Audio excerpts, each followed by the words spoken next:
আমাদের যে কর্মসূচিটা রয়েছে মিশন বাৎসল্য, তাতে 3টি পরিবার পেতে পারে, তাই তো?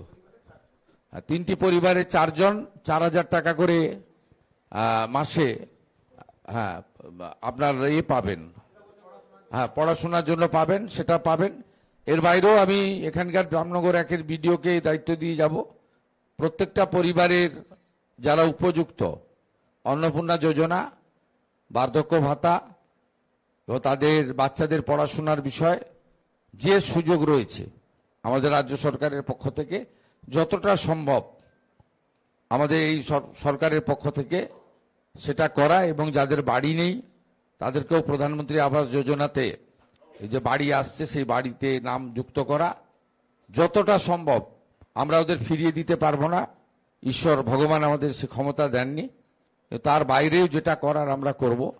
এবং স্বদেশবাবু এবং প্রণববাবুর যে পরামর্শগুলো আছে সেগুলো আগামী দিনে যুক্ত করে আমরা মৎস্যজীবীদেরকে সুরক্ষা প্রদান, নিরাপত্তা দেওয়া এবং তাদেরকে যতটা সম্ভব তাদের সরকারের পক্ষ থেকে আধুনিক ব্যবস্থার মধ্য দিয়ে আমরা আগামী দিনে যাতে এই ধরনের দুর্ঘটনা না ঘটে তার জন্য ব্যবস্থা করব।